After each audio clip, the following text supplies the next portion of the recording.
Je suis Sophia, une femme riche et célibataire qui a travaillé sans relâche pour bâtir la vie que j'ai aujourd'hui. Je n'hésite pas à affirmer que je possède à la fois beauté et intelligence. Les gens me remarquent lorsque j'entre dans une pièce, grande et élégante, avec de longs cheveux noirs qui tombent en cascade sur mes épaules, des yeux perçants qui ne laissent rien passer, et un sourire qui attire les regards sans effort. Je dégage confiance, succès et indépendance, ce qui fait que les hommes m'admirent et que les femmes me jalousent ou me respectent. Mon entreprise de soins de la peau de luxe m'a permis d'accumuler une fortune. Ce qui a commencé comme un projet passionné s'est transformé en un empire, mon nom étant désormais affiché dans des boutiques haut de gamme et sur les couvertures de magazines prestigieux. Je vis dans une immense maison aux murs de verre, perchée sur les collines, où la piscine scintille sous le soleil, reflétant le genre de vie dont la plupart des gens rêvent. Je porte des robes de créateurs parfaitement taillées, je sirote du vin importé et je voyage dans des destinations exotiques sur un coup de tête. De l'extérieur, on pourrait penser que j'ai tout, mais posséder tout ne signifie pas être comblé, car dans les moments de calme, au sein de ma maison parfaitement conçue, la solitude persiste. J'ai connu des hommes riches, des hommes puissants, qui faisaient de belles promesses et dégageaient du charme. Il apportait des cadeaux coûteux, murmurait des mots destinés à m'éblouir, agissant comme s'il faisait partie de mon monde. Pourtant, aucun d'eux n'est resté, aucun ne m'a fait ressentir quelque chose de réel, jusqu'à lui, jusqu'à Daniel, mon chauffeur. Cet homme, assis derrière le volant tous les jours, navigue sans effort sur les routes, ses mains fermes et sa présence stable. Il n'était pas comme les autres. Il n'est pas venu avec des mots vides ou de grands gestes, il n'essayait pas de m'impressionner. Il était simplement lui-même, calme et mystérieux, un homme de peu de mots mais d'une intensité tranquille qui m'a attiré. Je ne m'attendais pas à le remarquer, mais je l'ai fait, et une fois que cela s'est produit, il n'y avait pas de retour en arrière. Daniel est entré dans ma vie il y a 6 mois. J'avais besoin de quelqu'un pour me conduire, mes journées étant remplies de réunions, d'événements et de voyages, et je déteste gérer la circulation. Mon assistant l'a trouvé par l'intermédiaire d'une agence.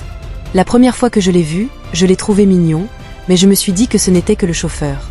Il a 28 ans, des cheveux noirs courts, une mâchoire forte et des yeux marron calmes qui ne révèlent pas grand-chose. Il n'est pas bruyant ou flashy comme les hommes que je rencontre habituellement, il est calme, professionnel, toujours vêtu d'un costume noir soigné, et il conduit ma Mercedes argentée avec élégance, comme si c'était une extension de lui-même. J'ai aimé que son habileté derrière le volant me fasse sentir en sécurité et détendu, mais je n'aurais jamais pensé que cela deviendrait plus. C'était un mardi matin de septembre 2024, lorsque Daniel a commencé à travailler pour moi. Je me souviens d'être sortie de chez moi, mes talons claquant sur les marches en marbre, et de l'avoir vu debout près de la voiture, tenant la porte ouverte. « Bonjour, mademoiselle Sophia », a-t-il dit d'une voix douce et polie. J'ai hoché la tête, lui ai fait un sourire rapide et me suis glissée sur le siège arrière. C'était ça, pas de grands moments, pas d'étincelles, juste une journée normale. Mais au fil des semaines, quelque chose a changé. Au début, il était juste un chauffeur efficace, professionnel et distant, mais ensuite j'ai commencé à remarquer les petites choses, celles qui vous surprennent quand on s'y attend le moins. La façon dont il me regardait dans le rétroviseur, juste pendant une seconde, son regard indéchiffrable, puis il détournait rapidement les yeux. La façon dont ses mains agrippaient le volant, ferme et contrôlée, et comment il réglait la climatisation avant même que je réalise que j'avais chaud, comme s'il avait mémorisé mes préférences mieux que moi. Puis il y avait les trajets. Certains jours, il prenait les itinéraires habituels, efficaces, coupant directement à travers la ville comme un homme en mission. Mais d'autres jours, quand le temps le permettait, il choisissait le chemin le plus long pour rentrer, passant par la rivière et le vieux pont de pierre, avec les lumières scintillant sur l'eau. La première fois, j'ai pensé que c'était une coïncidence. La deuxième fois, je me suis interrogée. À la troisième fois, j'ai su qu'il m'avait entendu mentionner, juste une fois en passant, combien j'aimais la rivière au coucher du soleil. D'une manière ou d'une autre, sans mots, sans demander, il avait tissé ce petit souhait fugace dans ma réalité. Il était bon dans son travail, mieux que bon, il était parfait. C'est peut-être pourquoi j'ai commencé à me demander qui était Daniel. Au-delà de cet homme silencieux et composé sur le siège avant, se comportait-il toujours avec une telle confiance sans effort? Avait-il des secrets? Rêvait-il de plus? La curiosité est une chose dangereuse. Elle vous surprend, se construit dans votre poitrine et refuse d'être ignorée. Je ne suis pas le genre de femme qui laisse les questions sans réponse. Je suis audacieuse, je vais après ce que je veux. Un week-end, j'ai décidé de le tester. C'était un samedi soir et je n'avais rien de prévu. Habituellement, Daniel me conduit à des dîners chics ou à des fêtes, mais ce soir-là, je lui ai dit de venir. J'ai besoin que tu m'emmènes quelque part, ai-je dit au téléphone, en restant vague. Il est arrivé à 20h, pile à l'heure, dans son costume habituel. J'avais tout prévu. Je portais une robe rouge moulante, décolletée, le genre qui fait trébucher les hommes sur leurs mots. Mes cheveux étaient lâchés, mon maquillage parfait, j'avais l'air irrésistible et je le savais. Quand il a sonné à la porte, je l'ai ouverte lentement en m'appuyant contre le cadre. « Salut Daniel », ai-je dit d'une voix douce et enjouée. « Entre », a-t-il hésité, ses yeux me parcourant, mais il est finalement entré. « Où allons-nous, mademoiselle Sophia ?» a-t-il demandé en restant professionnel. « Oh, nulle part », ai-je répondu en souriant. « Je voulais juste parler. Assieds-toi. » J'ai pointé du doigt le canapé dans mon salon, tout en cuir blanc et aux lignes épurées. Il s'est assis, raide, les mains sur ses genoux. Je me suis assise en face de lui, croisant les jambes pour que ma robe remonte un peu. « Tu as fait un excellent travail », ai-je dit en me penchant en avant. « J'aime comment tu conduis, tu es doué. »« Merci », a-t-il dit en hochant la tête. Sa voix n'a pas vacillé, mais j'ai vu sa mâchoire se contracter. Je me suis levée, suis allée au bar et versé 2 verres de vin. « J'en veux un ?» ai-je demandé en lui tendant un verre. « Je travaille », a-t-il répondu poliment mais fermement. « Je ne devrais pas. »« Allez », ai-je dit en riant légèrement et en le taquinant. « Tu n'es pas au travail, Daniel, détends-toi. » Je me suis assise à côté de lui, près de mon genou, effleurant le sien, et lui tendis le verre. Il le prit, mais ne but pas. Je sirotai le mien en le regardant par-dessus le bord. « Tu es toujours si sérieux, » lui dis-je. « Tu ne t'amuses jamais ?»« Si, si », a-t-il répondu en croisant mon regard, mais pas au travail. C'était mon moment. L'air entre nous s'était chargé de quelque chose de non dit, de quelque chose d'électrique. Je me penchai, laissant mes doigts glisser légèrement sur son avant-bras, sentant la chaleur de sa peau sous mon toucher. Ma voix se transforma en un murmure, bas et invitant. « Et si je voulais que tu t'amuses avec moi un instant, juste un souffle ?» Il hésita, sa prise sur le verre se resserra, sa poitrine se souleva d'une inspiration lente et contrôlée. Ses yeux bruns profonds et indéchiffrables, s'assombrirent, vacillant avec quelque chose qui l'enfouit rapidement. Je sentis la tension le traverser, la bataille entre le désir et la discipline se déroulant en temps réel. Je pensais l'avoir, mais tout aussi soudainement, il recula, faisant délibérément marche arrière. Il reposa le verre avec une précision minutieuse, comme s'il reprenait le contrôle, comme s'il se rappelait la ligne invisible qui nous séparait. « Mademoiselle Sophia, » dit-il d'une voix mesurée mais ferme, « je devrais y aller. Je te verrai lundi. » Et comme ça, il se leva et sortit, me laissant assise là, un verre à la main, complètement abasourdi. Il m'avait résisté, moi, Sophia, la femme qui obtient toujours ce qu'elle veut, qui n'entend jamais le mot non, à moins que ce soit elle qui le dise. Ce n'était pas un rejet, ce n'était même pas une hésitation, c'était de la retenue, et cela rendait les choses encore plus exaspérantes. Mais je n'étais pas en colère, non, j'étais quelque chose de bien plus dangereux. J'étais intriguée et j'ai décidé sur le champ que j'essaierais à nouveau. La semaine suivante a semblé durer une éternité. Je me suis plongée dans des réunions de travail, des emails, des déjeuners avec des partenaires commerciaux, mais mon esprit refusait de me lâcher. Cette nuit-là, chaque fois que je me glissais sur la banquette arrière de ma Mercedes, chaque fois que je l'apercevais dans le rétroviseur, je ressentais à nouveau cette tension, ces mots non prononcés, la façon dont il m'avait repoussé avec une retenue si prudente. Mais ses yeux avaient trahi quelque chose d'autre, quelque chose de brut, quelque chose d'affamé, cela me rendait folle. Daniel était professionnel à l'excès, agissant comme si rien ne s'était passé. Il ouvrait toujours ma porte avec cette même politesse constante et conduisait avec cette confiance sans effort. Mais j'ai remarqué la façon dont ses doigts serraient le volant un peu plus fort quand j'ai croisé mes jambes, la façon dont il a avalé difficilement quand nos mains se sont effleurées alors qu'il me passait mon café. Il se retenait de lutter. Alors, le samedi suivant, j'ai décidé que j'en avais fini d'attendre. Cette fois-ci, je n'ai pas joué à des jeux, pas de thé, pas de test. Je l'ai appelé à 21h et lui est dit d'entrer. Quand il est arrivé, ma voix était ferme et stable, un ordre, pas une demande. Je l'ai gardé simple, pas de séduction élaborée, pas de lingerie tapax en grave-l'œil, juste une robe de chevalier en soie courte et douce contre ma peau, avec une robe drapée lâchement par-dessus, discrète mais indéniablement invitante. Quand la sonnette a sonné, mon pouls s'est accéléré. Il est entré avec hésitation, son calme habituel craquant juste un peu. J'ai fermé la porte derrière lui et je n'ai pas perdu une seconde. « Daniel », ai-je dit en m'approchant, ma voix stable et mes intentions claires. « Je t'aime. Je me fiche que tu sois mon chauffeur, je te veux. » Ses yeux s'écarquillèrent et il fit un petit pas en arrière, comme si la distance pouvait changer quoi que ce soit. « Mademoiselle Sophia, ce n'est pas s'arrêter », a-t-il commencé. Je l'ai coupé avant qu'il puisse dire quoi que ce soit. Je ne voulais pas entendre mon cœur battre la chamade alors que je soutenais son regard, refusant de laisser échapper ce moment. Ne dis pas que ce n'est pas bien, dis-moi juste si tu veux que je le fasse. Le silence tendu entre nous était épais de tension. Je pouvais voir la guerre en lui, l'instinct de rester professionnel luttant contre l'attraction indéniable entre nous. Son souffle est devenu plus rapide, sa mâchoire serrée. Finalement, dans le plus doux murmure, il expira un mot, oui. C'était tout ce dont j'avais besoin. Je réduisis la distance, attrapai sa cravate et l'attirai dans un baiser. Pendant un battement de cœur, il résista, son corps raide, son souffle tremblant. Mais ensuite, la barrière se brisa. Ses mains trouvèrent ma taille, forte et chaude, me tirant plus près alors qu'il m'embrassait en retour, comme s'il l'avait retenu pendant des mois. Nous trébuchâmes en arrière, la chaleur montant entre nous, le monde extérieur oublié. Et puis, oh, il était bon, si bon. J'avais été avec des hommes avant. De riches PDG qui pensaient que l'argent les faisait des dieux, des mannequins qui savaient exactement comment poser mais pas comment aimer, des hommes qui murmuraient de jolis mensonges à l'oreille juste pour obtenir ce qu'ils voulaient. Ils étaient compétents, expérimentés, confiants, mais ils n'étaient pas Daniel. Daniel était quelqu'un d'entièrement différent. Il ne me touchait pas juste, il m'inquiétait. Chaque mouvement était délibéré, lent et sûr, comme s'il me mémorisait, apprenant chaque centimètre de mon corps avec la patience d'un homme qui ne voulait jamais oublier. Ses doigts traçaient ma peau comme un artiste esquissant son chef-d'œuvre, ses lèvres écrivant de la poésie contre les miennes. Ce n'était pas précipité ou imprudent. C'était prudent, intense, comme s'il me comprenait d'une manière que personne n'avait jamais fait.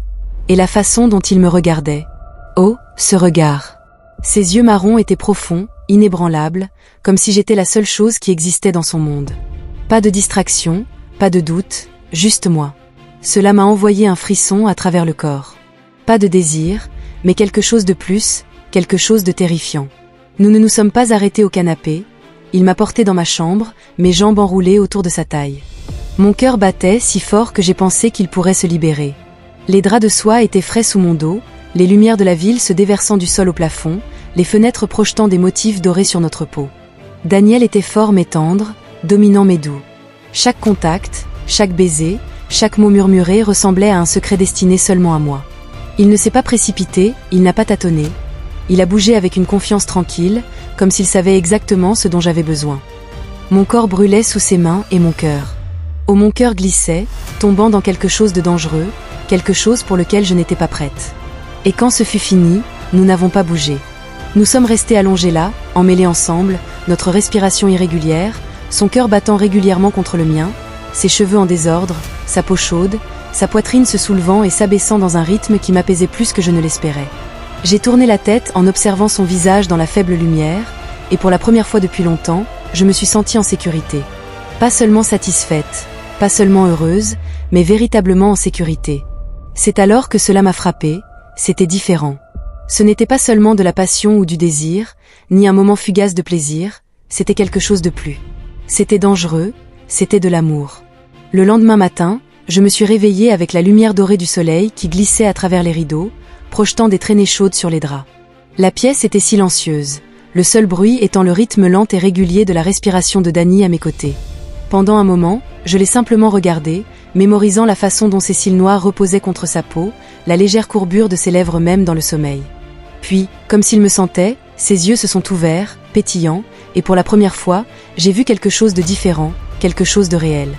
Ce n'était pas l'expression polie et contrôlée qu'il affichait quand il me conduisait, ni le hochement de tête respectueux ou le masque professionnel. C'était Daniel, brut et sans défense. Il a légèrement étiré ses muscles, se contractant sous les draps, et m'a adressé un sourire. Ce n'était pas le petit sourire pratiqué qu'il m'avait offert dans la voiture, mais un vrai sourire. Un matin paresseux et chaud, il murmura d'une voix rauque « Bonjour ». J'ai répondu, incapable d'empêcher un sourire de se répandre sur mon visage.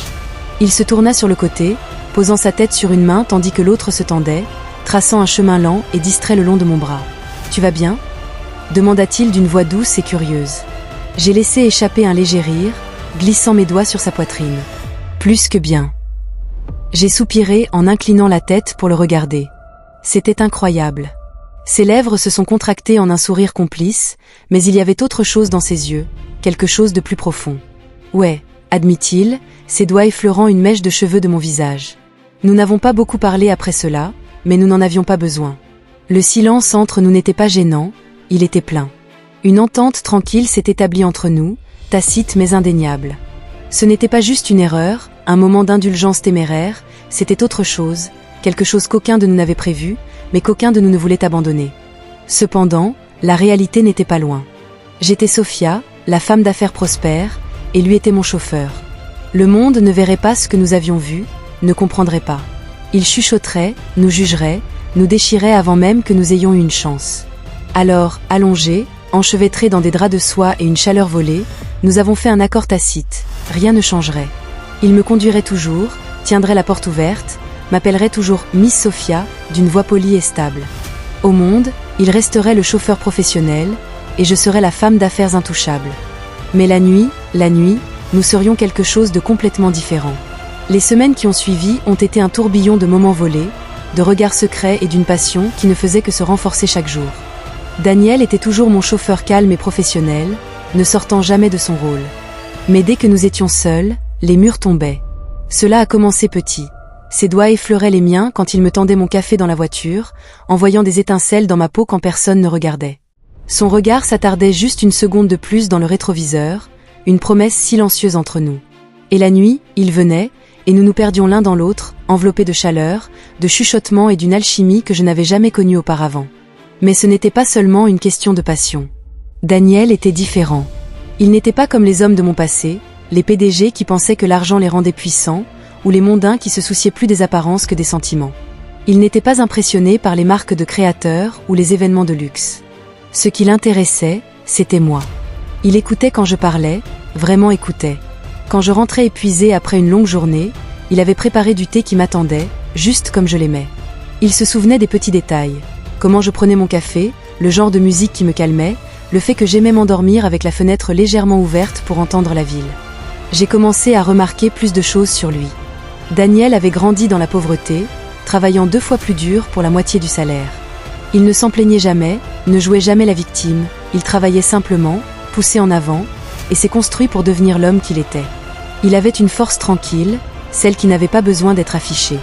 Il aimait le vieux jazz, celui avec des saxophones doux et des voix rauques, et il pouvait préparer une tasse de café si riche et parfaite que c'était un véritable luxe. Il avait un sens de l'humour pince sans rire inattendu qui me prenait au dépourvu, me faisant rire au milieu d'une conversation sérieuse. Et quand il souriait, vraiment souriait, ce n'était pas seulement ses lèvres, c'était tout son visage, toute sa présence. Je tombais plus fort et plus vite que jamais auparavant, et lui aussi. Je pouvais le voir dans la façon dont il me regardait, comme si j'étais plus qu'une femme riche dans une maison de verre, comme si j'étais quelque chose de réel, quelque chose qui valait la peine d'être connu, qui valait la peine d'être aimé. Il m'a dit que j'étais belle, pas seulement mon visage, mais moi, mon esprit, mon ambition, mon entêtement. Il voyait tout de moi, même les parties que je gardais cachées au monde. Personne ne m'avait jamais vue comme ça auparavant. Et pour la première fois de ma vie, je n'avais pas peur d'être vue. Alors que j'écris ceci, notre histoire d'amour secrète se déroule depuis des mois, cachée aux yeux de tous. Chaque matin, il arrive à l'heure, vêtu de son habituel costume noir impeccable, son expression est illisible pour le monde extérieur. Il ouvre la portière de la voiture avec le même signe de tête polie, sa voix est ferme et professionnelle. « Bonjour, mademoiselle Sophia », dit-il à tous ceux qui nous regardent. Nous ne sommes rien de plus qu'un employeur et son chauffeur. Les rôles sont joués à la perfection. Mais derrière les vitres teintées, sous la surface de la routine, il y a un monde que nous seuls connaissons. Un monde où ses doigts effleurent les miens juste une seconde tandis qu'il me tend mon café, où ses yeux croisent les miens dans le rétroviseur, remplis d'une promesse tacite de la nuit à venir. La nuit, tout change. Le monde s'estompe et il n'y a que nous, pas de titres, pas de règles, pas de barrières, juste la connexion brute et indéniable que nous partageons. Le sien, le mien, et je suis à lui d'une manière plus profonde que je ne l'aurais jamais imaginé. Dans ses bras, je trouve une sorte de paix dont je n'aurais jamais pensé avoir besoin. Avec lui, il n'y a pas de prétention, pas de pression pour être la femme d'affaires forte et intouchable. Je peux juste être Sophia, vulnérable, réelle, complètement vue. Nous sommes prudents, impossiblement. Ma mère ne sait pas, mes amis ne soupçonnent pas, et le monde reste béatement inconscient de l'histoire d'amour qui se joue derrière des portes closes. Les murmures des ragots, le jugement de la haute société, rien de tout cela ne peut nous toucher ici, dans notre petit univers privé. Peut-être qu'un jour, nous laisserons la vérité entrer dans la lumière. Peut-être que nous découvrirons comment exister au-delà des ombres. Mais pour l'instant, cet amour volé, cette passion secrète, c'est suffisant. Je suis tombée amoureuse de mon chauffeur, pas seulement à cause de la façon dont il enflamme mon corps d'un simple contact, mais à cause de la façon dont il stabilise mon âme sans même essayer. Il est compétent, oui, d'une manière qui fait brûler ma peau et battre mon cœur.